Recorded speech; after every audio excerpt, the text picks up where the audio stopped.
سبحان اللہ و بحمدہ سبحان اللہ العظیم یا رب لک الحمد کما ینبغی لجلال وجہک و عظیم سلطانک اللہم صلی وسلم علی نبینا محمد اللہم انفعنا بما علمتنا وعلمنا ما ینفعنا وزدنا علما۔ سورۃ آل عمران آیت نمبر 104۔ وَلْتَكُن مِّنكُمْ أُمَّةٌ يَدْعُونَ إِلَى الْخَيْرِ وَيَأْمُرُونَ بِالْمَعْرُوفِ وَيَنْهَوْنَ عَنِ الْمُنكَرِ، اور ضرور ہو تم میں سے ایک گروہ یعنی ایک جماعت جو دعوت دے خیر کی طرف اور حکم دے نیکی کا اور روکے برائی سے۔ وَأُولَئِكَ هُمُ الْمُفْلِحُونَ، اور یہی لوگ ہیں جو فلاح پانے والے ہیں۔ آیت نمبر 102 اور 103 کو تھوڑا ذہن میں لائیے گا کہ اللہ تبارک و تعالیٰ نے اس میں امت مسلمہ کے استحکام اور دین کے احیاء کے لیے ایک 3 نکاتی فارمولہ پیش کیا تھا۔ ہمارے سامنے ایک 3 نکاتی فارمولہ اللہ تبارک و تعالیٰ نے رکھا آیت نمبر 102 میں، 103 میں اور 104 میں۔ 2 پوائنٹ جو ہیں وہ آیت نمبر 102 اور 103 میں ہو چکے۔ اب آیت نمبر 104 میں تیسرا پوائنٹ اللہ تعالیٰ ہم پر واضح فرما رہا ہے، اور اللہ تعالیٰ نے آیت نمبر 102 میں رب کریم نے یا ایہا الذین آمنو کے پیارے خطاب سے مشرف فرما کر مسلمانوں کو انفرادی اور اجتماعی اصلاح اور فلاح کے 2 اہم اصول بتائے۔ اب رب کریم اس میں تیسرا درجہ، تیسرا اصول واضح فرما رہا ہے کہ انفرادی اصلاح اور تقوی، پہلے یا ایھا الذین آمنوا اتقوا اللہ حق تقاتہ، یعنی انفرادی اصلاح اور تقوی پہلا نقطہ۔ دوسرا واعتصموا بحبل اللہ جمیعا، اور سب کا مل کر اللہ کی رسی کو مضبوط پکڑنا، یعنی انفرادی اصلاح کے بعد پھر اجتماعیت سے سب جڑ جائیں اور وہ اللہ کی رسی یعنی قرآن پاک کے ذریعے سے سارے آپس میں اجتماعیت کے ساتھ آپس میں بندھ جائیں۔ ان دونوں مراحل سے گزرنے کے بعد امت مسلمہ صحیح کامیابی تک اس وقت پہنچ سکتی ہے جب مسلمانوں میں ایک خاص جماعت دعوت و ارشاد اور تبلیغ دین اور اشاعت اسلام کے لیے قائم رہے۔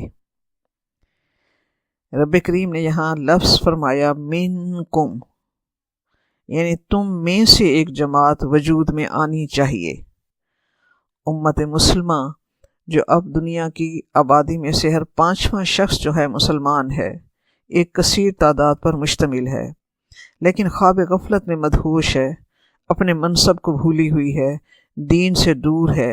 لہٰذا اس امت کے اندر ایک چھوٹی جماعت، اس امت کے اندر ایک جماعت وجود میں آئے جو جاگو اور جگاؤ کا فریضہ سر انجام دیتی رہے،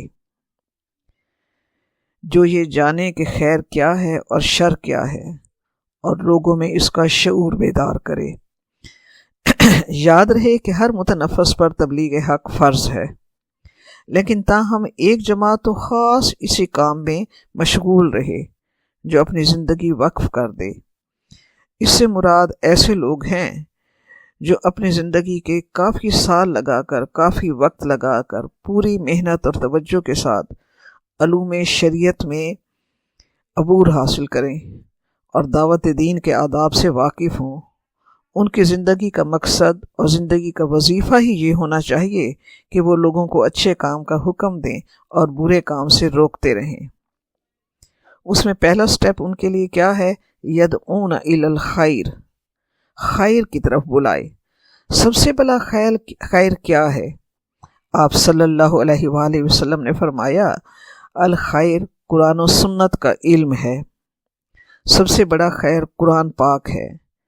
رب کریم نے سورہ یونس میں بھی قرآن پاک کا تعارف فرماتے ہوئے رب کریم نے ہمیں بتایا کہ ہوا خیر مما یجمعون، یہ تمام چیزوں سے بہتر ہے جو ہم جمع کرتے ہیں۔ اب ایک جماعت جو اس علم کی سمجھ اور فہم رکھتی ہو اور اس خیر یعنی علم الہی کی طرف وہ بلاتی رہے، آپ صلی اللہ علیہ وآلہ وسلم کو بھی اللہ تبارک و تعالیٰ نے تاکید فرمائی، فذکر بالقرآن من یخاف وعید، اس قرآن پاک کے ذریعے نصیحت کیجئے ہر اس دل کو جو اللہ کا ڈر رکھتا ہو۔ تو اس جماعت کا پہلا کام دعوت الی الخیر، دعوت الی القرآن، اس سے رب کی مطلوب امت پروان چڑھے گی۔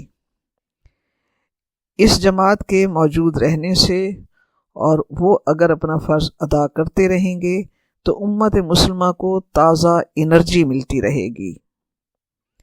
اس جماعت کا ہونا فرض کفایہ ہے۔ اگر کسی امت میں یہ کوئی جماعت نہ ہو تو گناہ گار ہوں گے سب۔ اگر ایک جماعت یہ کام کرتی رہے تو چند لوگ یہ کام کرتے رہیں تو باقی پر گناہ نہیں ہے۔ اگلا کام وہ کیا کرے؟ یأمرون بالمعروف، نیکی کا حکم دینا ہے۔ ہم حکم کس کو دے سکتے ہیں؟ اپنے گھر والوں کو، اپنے بچوں کو، اپنے ماتحت یعنی ملازمین کو، اپنے آپ کو۔ تو سب سے پہلے اپنے نفس کو حکم دینا ہے کہ کیا میں نے اپنے نفس پر اللہ تعالیٰ کے احکام لاگو کیے ہوئے ہیں، یا میں ان لوگوں میں تو نہیں، لما تقولون ما لا تفعلون۔ تو یأمرون بالمعروف میں سب سے پہلے اپنے نفس کو حکم دینا ہے، پھر اپنے اہل خانہ کو، اپنے گھر والوں کو۔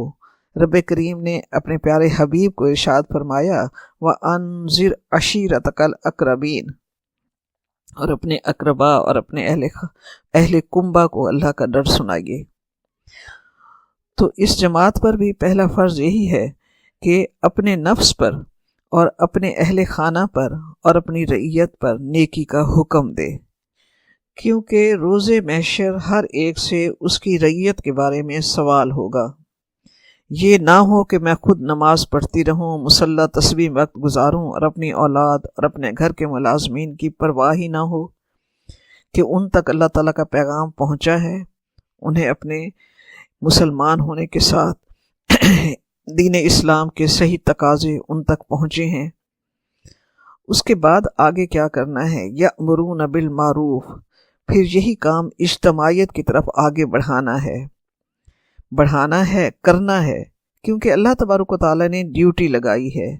رب نے فرمایا وَلْتَكُمْ مِنْكُمْ أُمَّةٌ، تم میں سے ایک جماعت ضرور ہونی چاہیے۔ اب وہ جماعت، اب انسان ہر ایک کو نیکی کا حکم نہیں دے سکتا، اس کے لیے اس جماعت کو آگے بڑھ کر اسلامی حکومت کے قیام کے لیے تگ و دو کرنی چاہیے۔ اقامت دین کو کے قائم کرنے کے لیے، اسلامی حکومت کے قیام کے لیے اس کی پوری تگ و دو ہو، تاکہ کیونکہ حکومت ہی ہوتی ہے جو اللہ تعالیٰ کے احکام کو نافذ کر سکتی ہے۔ حکومت ہی کے حکم سے نماز کے وقت کاروبار زندگی بند ہو جاتے ہیں، حکومت ہی کے حکم سے اذان کے ساتھ ہی دکانوں کے شٹر گر جاتے ہیں۔ حکومت ہی، اسلامی نظام حکومت ہی جو ہوتی ہے وہ تنہون عن المنکر، وہ برائی کو حکم سے روک سکتی ہے، وہ چوری پر ہاتھ کاٹنے کی سزا دے سکتی ہے، زنا پر حدود نافذ کر سکتی ہے، وہ اپنی قوت سے برائی کو روک سکتی ہے۔ نیکی کا حکم دینا آسان ہے لیکن برائی سے روکنا مشکل ہے۔ تو زبانی خیر کی طرف نہیں بلانا، بلکہ ایسی جماعت، ایسی حکومت جو با اختیار ہو کر برائی سے روکے اور جو خیر کو طاقت سے نافذ کرے، برائی کو قوت سے مٹائے اور روکے۔ حدیث مبارکہ کے الفاظ ہیں کہ فرمایا آپ صلی اللہ علیہ وآلہ وسلم نے کہ تم میں سے جو کسی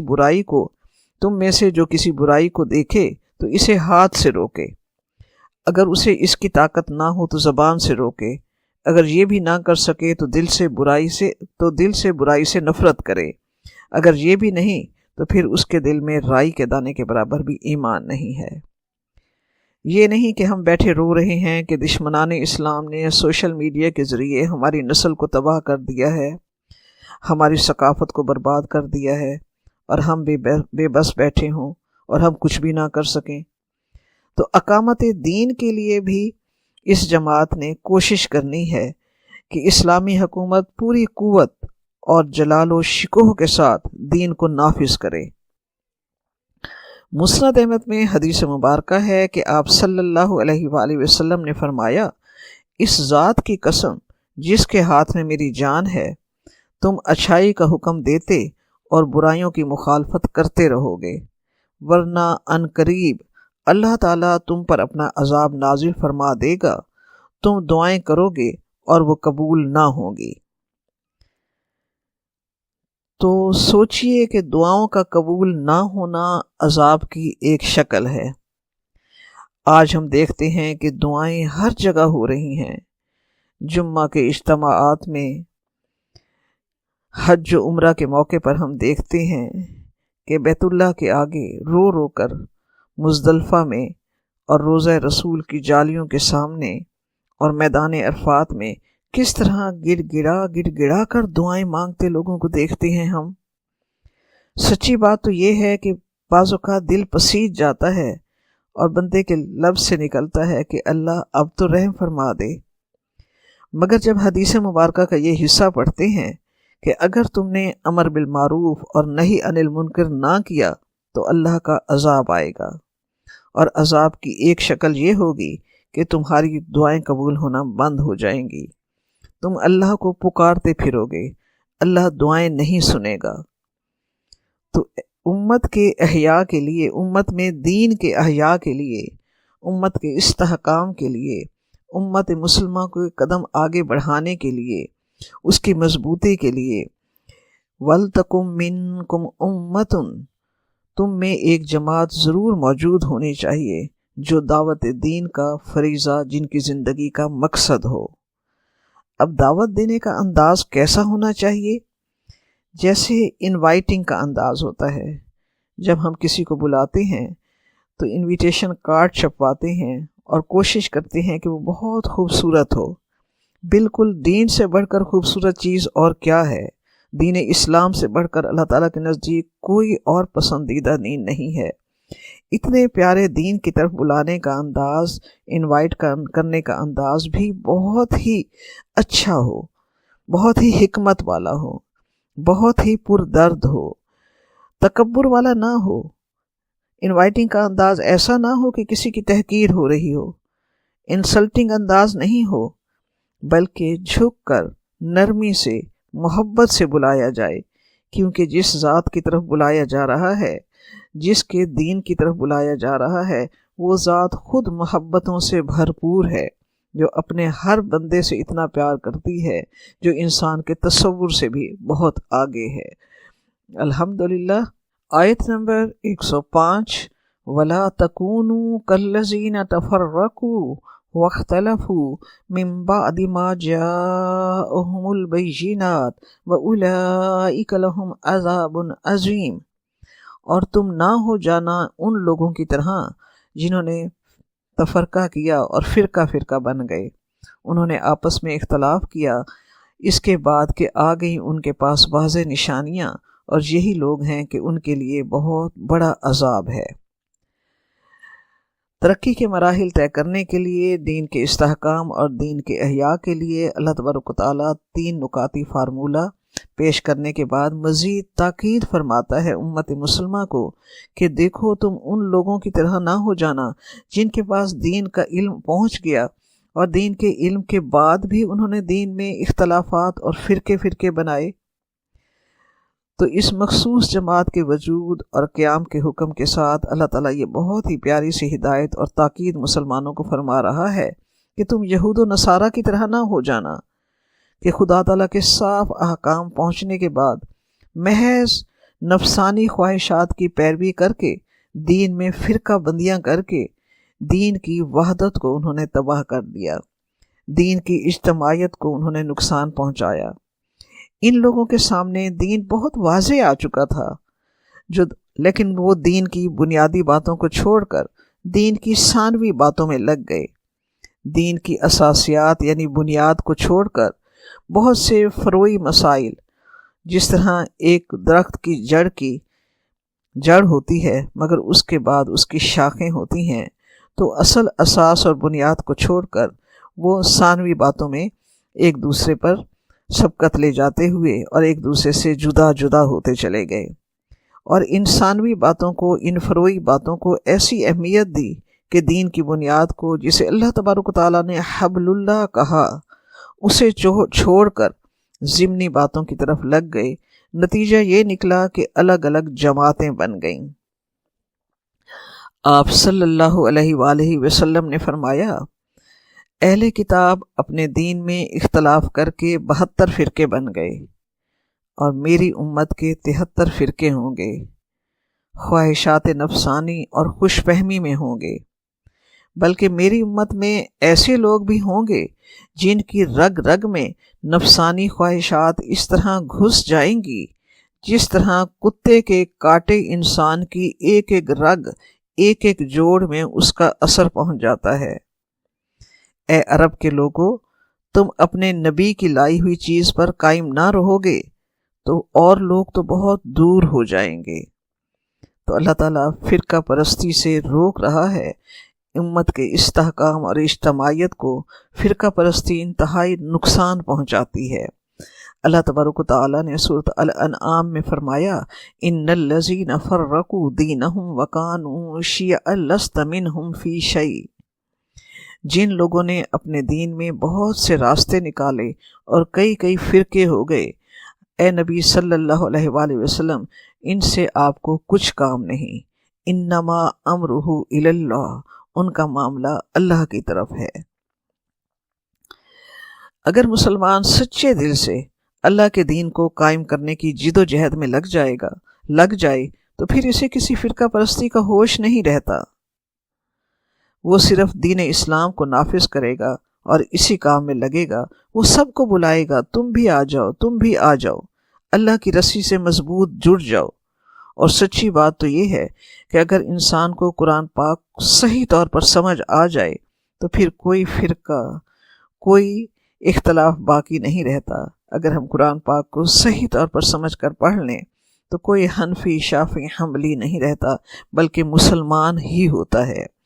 اللہ کے دین کے نفاذ کے لیے سب کو اکٹھے مل کر کام کرنا ہے، اقامت دین کے لیے سب کو مل جانا ہے۔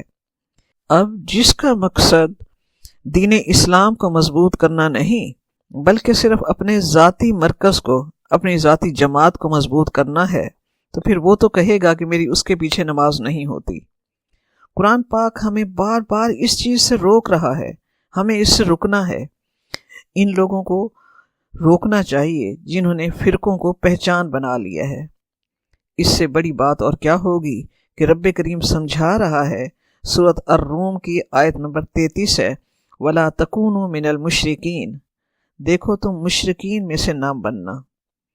رب کریم آگے مشرکین کی وضاحت فرماتا ہے، من الذین فرقوا دینہم وکانوا شیعا، وہ لوگ جنہوں نے اپنے دین کو فرقہ فرقہ بنا لیا اور الگ الگ جماعتیں بن گئے، کل حزب بما لدیہم فرحون، اور ہر فرقہ اپنے مسلک میں اتنا مست ہے کہ ہر فرقہ یہ سمجھتا ہے کہ میں بالکل صحیح ہوں، جو میرے پاس ہے وہ بالکل ٹھیک ہے۔ ہاں جی، یہ ہے اجتماعیت جس کی تاکید اللہ تبارک و تعالیٰ فرما رہا ہے، اور اس اجتماعیت کے لیے اور امت کے استحکام کے لیے اللہ تعالیٰ نے جو 3 نکاتی فارمولہ دیا ہے۔ آگے رب کریم آیت نمبر 106 اور 107 میں اس کا نتیجہ بتاتا ہے کہ جو اس دین پر قائم رہے گا وہ قیامت کے دن اس طرح اس کے چہرے منور ہوں گے۔ آیت نمبر 106 ہے، یوم تبیض وجوہ وتسود وجوہ، جس دن کچھ چہرے روشن ہوں گے اور کچھ چہرے سیاہ ہوں گے۔ فَأَمَّا الَّذِينَ اسْوَدَّتْ وُجُوهُهُمْ، اور وہ چہرے جو سیاہ ہوں گے ان سے کہا جائے گا، اَكَفَرْتُمْ بَعْدَ إِيمَانِكُمْ فَذُوقُوا الْعَذَابَ بِمَا كُنْتُمْ تَكْفُرُونَ، تو کیا تم نے ایمان کے بعد کفر کیا ہے؟ بس چکھو اس عذاب کو، اس کے بدلے جو تم کفر کرتے تھے۔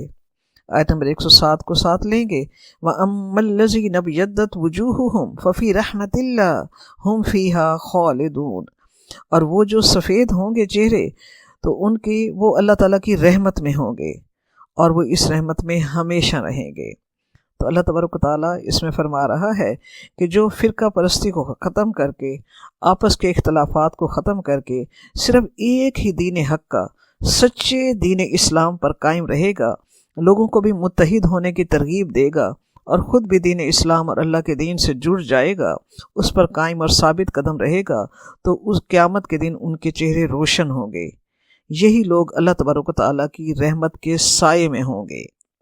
جیسے ہم دنیا میں بھی دیکھتے ہیں کہ نیکی کا عکس اور تقدس جو ہے وہ چہرے پر نظر آتا ہے، اس دن غالباً گمان یہ ہے کہ وہ ساری نیکی، وہ سارے نیک مقاصد، وہ ساری نیک نیتی انسان کے چہرے کو روز قیامت جو ہے چمکا دے گی، اور نیتوں کا عکس، بری نیت کا عکس اسی طرح، اور ذاتی غرض اور نفسانی خواہشات کا عکس جو ہے اسی طرح چہرے پر نظر آتا ہے۔ تو جنہوں نے صرف اپنے ذاتی غرض کو اہمیت دی اور دین کے ٹکڑے ٹکڑے کر دیے اور دین حقہ پر قائم نہ رہے، ان کے چہرے قیامت کے دن سیاہ ہوں گے۔ تفسیر ابن کثیر میں ہے کہ حضرت ابن عباس رضی اللہ تعالیٰ عنہ کا فرمان ہے کہ اہل سنت اور الجماعت کے منہ سفید اور نورانی ہوں گے، مگر اہل بدعت اور منافقت کے منہ کالے ہوں گے۔ سورۃ الغاشیہ میں بہت خوبصورت اللہ تبارک و تعالیٰ نے ان کی تصویر کھینچی ہے کہ وجوہ یومئذ ناعمہ، اس دن بہت سے چہرے تر و تازہ ہوں گے، لسعیہا راضیہ، اپنی کوششوں پر بہت راضی اور خوش، فی جنت عالیہ، وہ فردوس بری میں ہوں گے۔ اور جو چہرے سیاہ ہوں گے ان کے بارے میں بھی سورۃ الغاشیہ میں فرمایا وجوہ یومئذ خاشعہ، اس دن بہت سے چہرے شرمندہ، تھکے تھکے، جھکی نظروں کے ساتھ ہوں گے، عاملۃ ناصبہ، محنت اور مشقت کے تھکے ہوئے چہرے، تسلا نارن حامیہ، وہ دہکتی ہوئی آگ میں ڈالے جائیں گے۔ اللہم لا تجعلنا منہم۔ آگے آیت نمبر 108 اور 109 کو ہم لیں گے۔ تلک آیات اللہ نتلوہا علیک بالحق، یہ آیات ہیں جو ہم آپ پر پڑھتے ہیں حق کے ساتھ۔ وما اللہ یرید ظلما للعالمین، اور نہیں اللہ چاہتا جہان والوں پر ظلم کرنا۔ آیت نمبر 109، وَلِلَّهِ مَا فِي السَّمَاوَاتِ وَمَا فِي الْأَرْضِ، اور اللہ تبارک و تعالیٰ ہی کے لیے ہے جو کچھ آسمانوں میں ہے اور زمین میں ہے۔ وَإِلَى اللَّهِ تُرْجَعُ الْأُمُورُ، اور اللہ ہی کی طرف تمام کام لوٹائے جاتے ہیں۔ اس طرح کی آیات بہت عظیم بحث کے بعد خلاصہ کلام کے طور پر پیش کی جاتی ہیں۔ اللہ تبارک و تعالیٰ اپنے پیارے حبیب سے فرما رہا ہے کہ روز قیامت کی جزا اور سزا کی تمام آیات سچی اور برحق ہیں، کوئی اس میں شک نہ کرے۔ اللہ تعالیٰ نے اپنے پیغمبر کے ذریعے اپنی مخلوق تک یہ تمام آیات اپنے حبیب کو پڑھ کر سنا دی ہیں، اور اللہ تعالیٰ کے حبیب نے تمام امت کو پہنچا دی ہیں، اور اس میں کوئی شک کی گنجائش نہیں ہے، یہ ضرور واقعہ ہوگا۔ اللہ تعالیٰ مخلوقات پر ظلم نہیں کرتا کہ انہیں خام خواہ سزا دے، یا جو شخص رحمت کا مستحق ہو اسے سزا ملے، یا جو تھوڑی سزا کا مستحق ہو اسے زیادہ ملے، نہیں، ہر حکم اور ہر معاملہ اور ہر کسی کو جزا اور سزا عین حکمت اور انصاف کے مطابق ہوگی۔ اللہ کسی پر ظلم نہیں کرتا، اس نے تمام باتیں زندگی میں ہی واضح کر کے سب تک پہنچا دی ہیں کہ قیامت کے دن کوئی یہ نہ کہے کہ رب مجھے پتہ نہیں تھا۔ اگر لا علمی میں رکھ کر روز قیامت اگر لوگوں کو سزا دی جاتی تو یہ ظلم ہوتا، لیکن اللہ تعالیٰ ظالم نہیں ہے، وہ تو بہت رحیم ہے، وہ تو بار بار آیات اپنے انبیاء اور رسل کے ذریعے لوگوں تک پہنچاتا ہے تاکہ انہیں نیک عمل کی جزا کا اور بد عمل کی سزا کا انہیں پورا احساس دنیا میں ہی ہر چیز کا انہیں ان پر واضح ہو جائے اور انہیں پتہ ہو۔ للہ ما فی السماوات و ما فی الارض، آیت نمبر 109 ہے، اللہ تبارک تعالیٰ ہی کے لیے ہے جو کچھ آسمانوں اور زمین میں ہے، وہ مالک ہے، وہ مختار کل ہے۔ اگر وہ کسی کو نیک اعمال کا بدلہ نہ دے تو وہ مکمل اختیار رکھتا ہے، کیونکہ تمام کائنات کی بادشاہی اسی کے لیے ہے، مگر اس کی یہ شان ہے کہ وہ ہر ایک کو مکمل انصاف اور عین حکمت و مصلحت سے اس کے عمل کی جزا اور سزا دے گا۔ وہ اگر نیکوکاروں کو اس کی نیکی کا اجر نہ دے تو کوئی اس کا ہاتھ روکنے والا نہیں ہے، مگر وہ ضرور دے گا، کیونکہ شان رحیمی اس کی شان ہے، عدل اس کی شان ہے۔ وہ ہر ایک کو اس کے نیک عمل کا بڑھ چڑھ کر اپنی سخاوت کے مطابق، اپنی شان کے مطابق بدلہ دے گا، اور ہر بد عمل کو اس کی جزا، اس کی سزا دینے پر وہ قادر ہے۔ تمام مقدمات اللہ ہی کی طرف لوٹائے جائیں گے۔ وہ تنہا صاحب اختیار ہے، اسی کا فیصلہ ہوگا جو عین انصاف اور عین سچ ہوگا۔ وہ اللہ تبارک و تعالی ہے۔ آیت نمبر 110، کنتم خیر امت اخرجت للناس تأمرون بالمعروف وتنہون عن المنکر وتؤمنون باللہ۔ تم بہترین امت ہو، تم لوگوں کے لیے نکالی گئی ہو، تم لوگوں کے لیے بھیجی گئی ہو، تم نیکی کا حکم دیتے ہو اور برائی سے روکتے ہو اور اللہ پر ایمان رکھتے ہو۔ وَلَوْ آمَنَ أَهْلُ الْكِتَابِ لَكَانَ خَيْرًا لَهُمْ، اور اگر اہل کتاب ایمان لاتے تو یہ ان کے لیے البتہ بہت بہتر ہوتا۔ مِنْهُمُ الْمُؤْمِنُونَ وَأَكْثَرُهُمُ الْفَاسِقُونَ، ان میں سے بعض مومن ہیں اور ان کے اکثر جو ہیں وہ فاسق ہیں۔ اللہ تبارک و تعالیٰ اس میں امت محمدی کو بہت بہترین خطاب سے، بہترین اعزاز سے نواز رہا ہے۔ خیر امتن، تم سب سے بہترین امت ہو۔ یہ اعزاز کیوں اللہ تعالیٰ عطا فرما رہا ہے؟ اس لیے نہیں کہ امت مسلمہ بہت دولت مند ہے، اس لیے نہیں کہ امت مسلمہ تعداد میں زیادہ ہے۔ یہ دونوں بھی حقیقتیں ہیں۔ تیل دنیا کی بہت بڑی اور اہم دولت ہے، اس کا 70% حصہ اللہ تعالیٰ نے اسلامی ملکوں کی زمین کو عطا کیا ہے، اور باقی 30% حصہ دیگر اقوام عالم کو عطا کیا، دیگر اقوام عالم کی سرزمین میں رکھ دیا۔ پھر دنیا میں ہر 5 میں سے 1 شخص مسلمان ہے، مسلمان تعداد میں بھی کثیر ہیں۔ یہ دونوں بھی حقیقتیں ہیں، مگر یہ خطاب، یہ اعزاز دینے کی وجہ یہ نہیں ہے جو اوپر بیان کی، بلکہ رب وجہ خود بیان فرما رہا ہے کہ تم بہترین امت ہو۔ کیوں بہترین امت ہو؟ کہ تمہارا مقصد زندگی بہت عظیم ہے، تمہارا مقصد زندگی بہت عظیم ہے۔ تم بہترین امت ہو کیوں؟ کہ اخرجت للناس، تم لوگوں کی بھلائی کے لیے بھیجے گئے ہو۔ اور بھلائی کیسے کرنی ہے تم نے لوگوں کے ساتھ؟ تأمرون بالمعروف وتنہون عن المنکر، تم لوگوں کو نیکی کا حکم دینے کی ترغیب دو گے، تم لوگوں کو برائی سے روکو گے، تم اللہ پر ایمان رکھتے ہو، اور یہ سب سے بڑی حقیقت ہے کہ تم اللہ پر ایمان رکھتے ہو اور لوگوں کو اس ایمان کی طرف بلاتے ہو۔ تو یہ امت محمدی کی شان ہے کہ وہ تمام امتوں میں سے بہترین امت ہونے کا اسے اعزاز اللہ تبارک و تعالیٰ عطا فرما رہا ہے۔ اور ہم آپ سب جانتے ہیں کہ امت محمدی سے پہلے امامت کا یہ تاج 2000 برس تک بنی اسرائیل کے سر پر تھا، مگر یہ تاج اب ان سے لے کر امت محمدی کو رب کریم عطا فرما رہا ہے۔ ان سے یہ امامت کا تاج کیوں چھینا گیا؟ رب کریم نے سورۃ المائدہ کی آیت نمبر 70 میں وجہ بتا دی۔ رب کریم نے کہ کانوا لا یتناہون عن منکر فعلوہ لبئس ما کانوا یفعلون، کہ وہ منکرات سے روکتے نہیں تھے، کسی کو برا کام کرتے ہوئے دیکھتے تو اس سے منع نہیں کرتے تھے، کتنا برا تھا جو وہ کرتے تھے۔ پھر اس کے علاوہ اللہ تبارک و تعالیٰ قرآن پاک میں مزید فرماتا ہے لولا ینہاہم الربانیون والاحبار عن قولہم الاسم واکلہم السحت لبئس ما کانوا یصنعون، کیوں نہیں ان کے درویش اور ان کے علماء انہیں جھوٹ بولنے سے روکتے اور انہیں سود کھانے سے کیوں نہیں روکتے؟ کتنا برا ہے جو وہ کر رہے ہیں۔ یعنی بنی اسرائیل کے علماء نے اور بنی اسرائیل کے لوگوں نے جب منکرات سے منع کرنے اور نیکی کی ترغیب دینے کا کام چھوڑ دیا تو اللہ تعالیٰ نے اعزاز ان سے یہ لے لیا۔ تو اللہ کے بندوں کو بھلائی کی طرف بلانا اور برائی سے روکنا بہت اہم، ضروری اور لازمی کام ہے۔ بنی اسرائیل نے جب اس اہم فریضے سے منہ موڑا، وہ اپنی ہی غرض، اپنی ہی زندگی، اپنی ہی نیکی، اپنی ہی دنیا کو انہوں نے مقصد زندگی بنا لیا، تو اللہ تعالیٰ نے یہ اہم منصب ان سے لے کر امت محمدی کو عطا فرما دیا۔ اب یہی فرق ہے امت مسلمہ میں، امت محمدی میں اور دیگر اقوام میں، کیونکہ دیگر اقوام کے مد نظر اپنی ترقی، اپنی بہتری، اپنی بھلائی ان کا مقصد زندگی ہے۔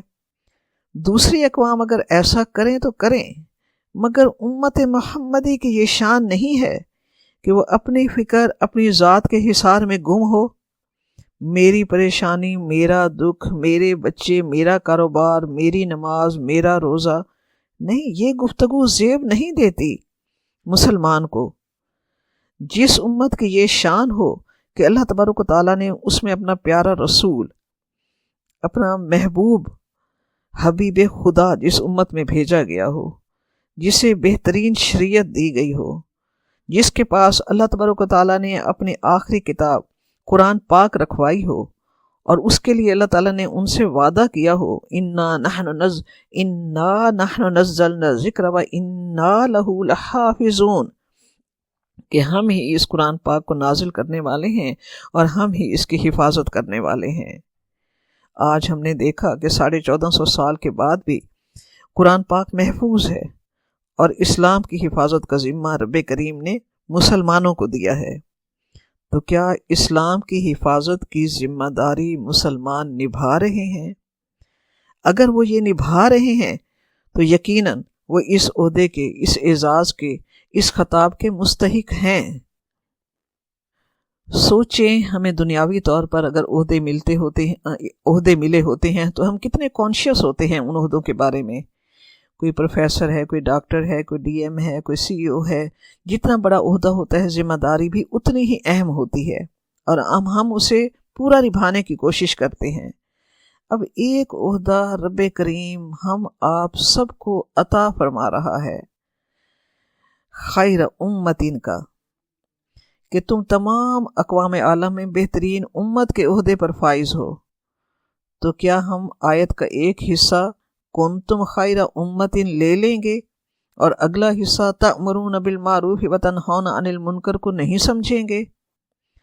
سوچو، اسی بات پر تو اللہ تبارک و تعالیٰ نے یہود قوم کو ٹوکا تھا کہ افتؤمنون ببعض الکتاب وتکفرون ببعض، کہ تم کتاب کے بعض حصوں پر ایمان رکھتے ہو اور بعض کا تم انکار کرتے ہو۔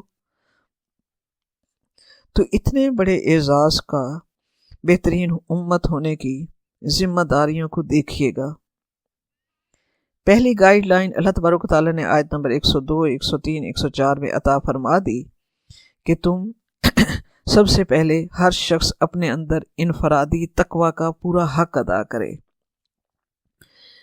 پھر علم الہی کے ذریعے سے، قرآن پاک کے علم کے ذریعے سے اجتماعیت کے مضبوط بندھن میں بندھ جائے، پھر ان دونوں بہترین چیزوں کو قائم و دائم رکھنے کے لیے پوری امت میں ایک جماعت ایسی ہو جن کی زندگی کا وظیفہ، زندگی کا مقصد ہی یہی ہو کہ وہ نیکی کی طرف بلاتے رہیں اور برائی سے روکتے رہیں۔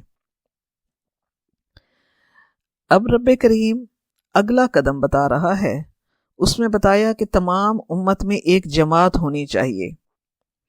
یہاں رب کریم فرما رہا ہے امت مسلمہ کے ہر فرد کا فرض ہے۔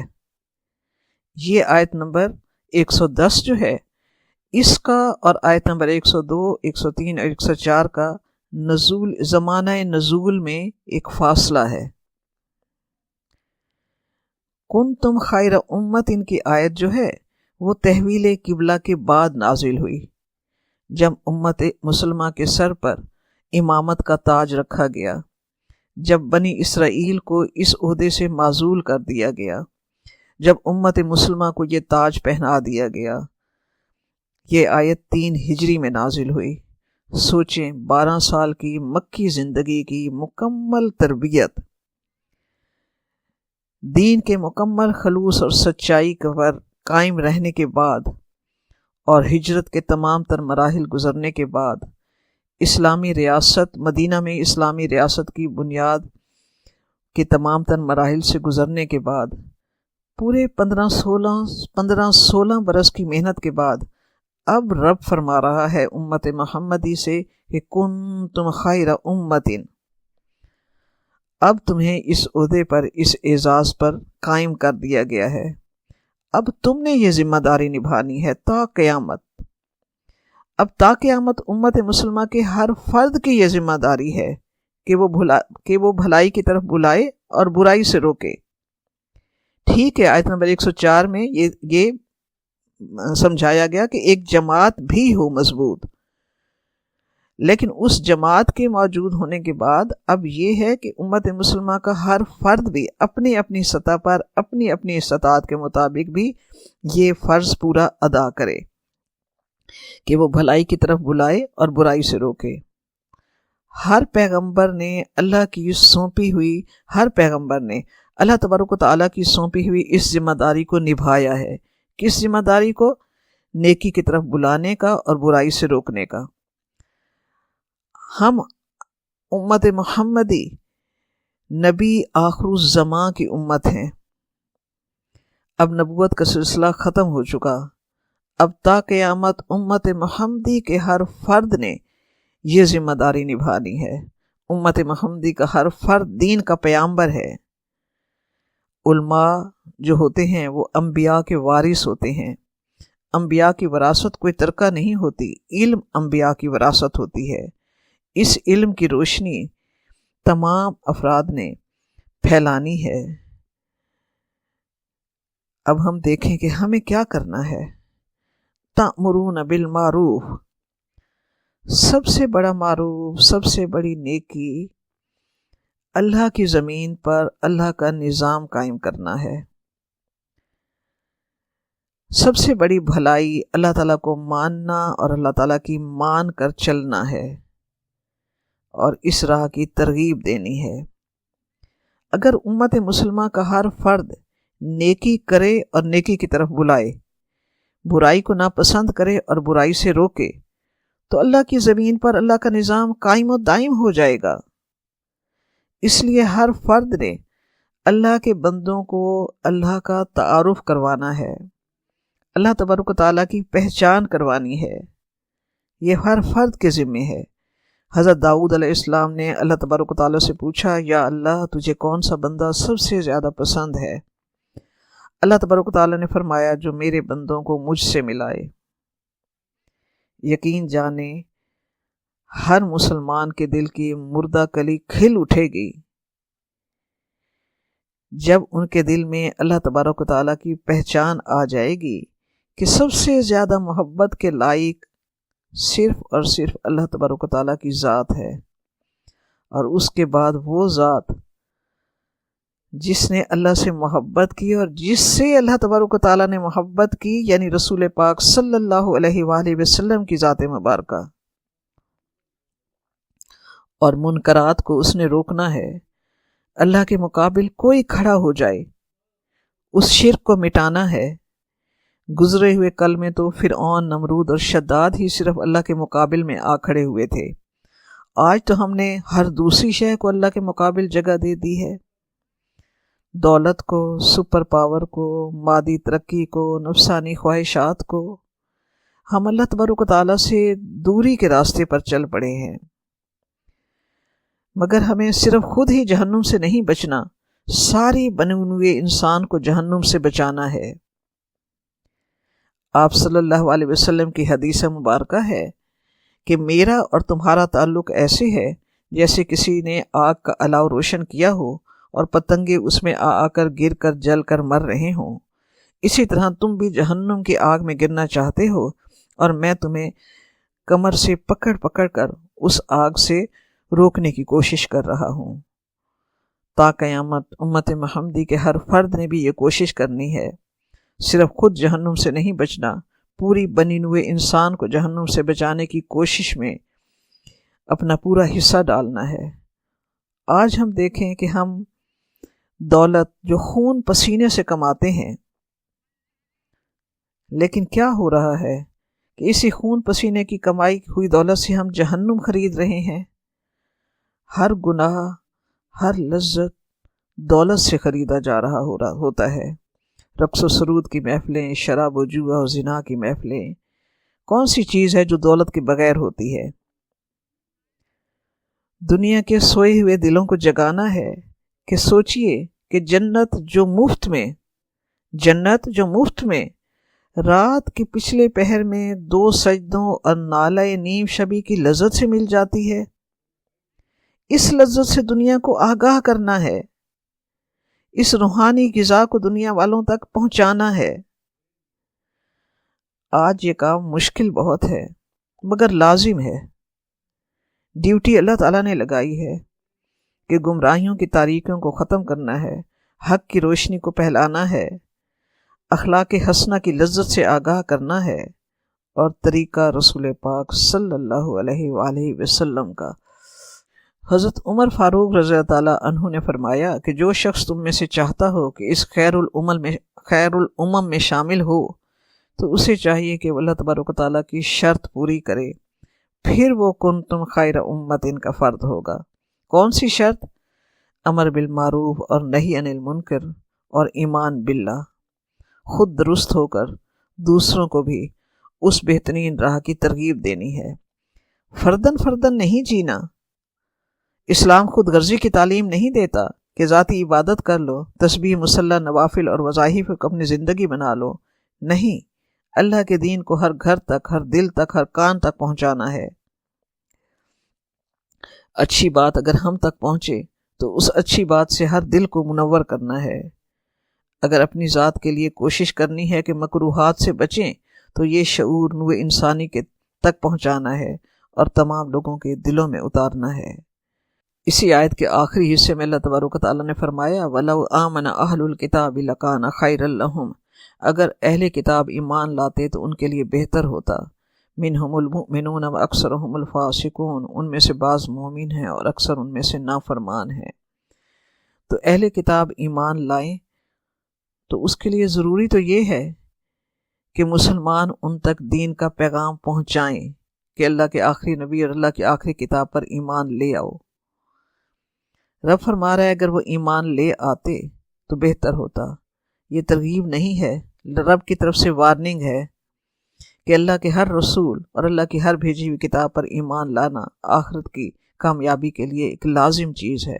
اگر وہ نہیں ایمان لائیں گے تو اپنا انجام خود سوچ لیں۔ ان میں سے بعض خوش نصیب ایمان لائے، عبداللہ بن سلام ان کے ساتھی اور کچھ خوش نصیب، لیکن اکثروں نے نافرمانی کی، اللہ کے آخری نبی کو رسول پاک صلی اللہ علیہ وسلم کی رسالت سے انکار کیا اور آخری کتاب قرآن پاک کو نہ مانا، اور وہ کفر اور نافرمانی کے راستے پر ہی چلتے رہے۔ ربنا تقبل منا انک انت السمیع العلیم وتب علینا انک انت التواب الرحیم، آمین ثم آمین۔